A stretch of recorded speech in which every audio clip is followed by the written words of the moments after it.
Hey guys, Josh Holland here. What you are watching is a quick and brief tutorial on how to run properly. If you've ever had interest in barefoot running or running properly altogether, this is a quick way to get you there.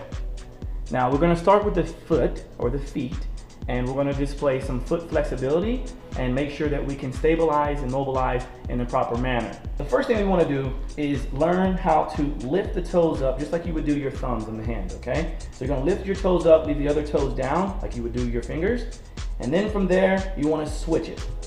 All right, so you're going to switch to where the big toes are digging into the ground and the other toes are up in the air as best you can. Okay, from there, you want to go back and forth. If that's too hard for you to do, chances are you're not using your big toe properly. It's about 3 or 4 times the size of the other toes for a reason, because it's the anchor in the foot. So when you're running, when you're walking, you want to make sure you're pushing through the big toe, and that's how you mobilize properly. From there, you want to make sure you curl under. So you're going to take that big toe, curl under itself, so that we can really expose that joint and really stretch and crank on the joint there, okay? You want to set this in for 20-30 seconds. Make sure it's slightly uncomfortable, but not too uncomfortable, and don't worry, it won't break.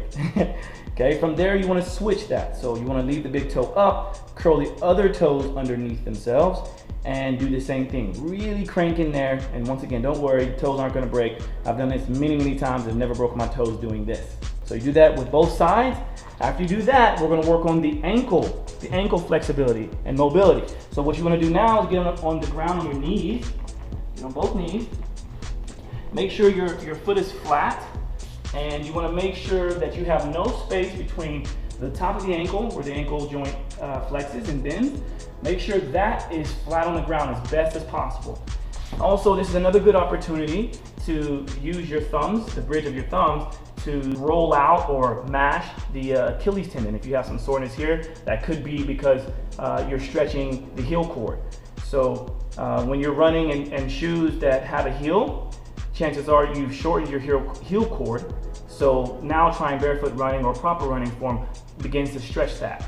From here, you want to lean forward and put the toes underneath themselves, okay? So we're really opening up that joint now. Okay, and you want all of your weight onto that toe joint. So right now, my peak pressure, so most of the pressure is on my big toe joint. The other toes are touching the ground, but the peak pressure is on the big toe. So once again, you want to place your hands on the back of your heel, just below the Achilles tendon, and you want to put all your weight onto it.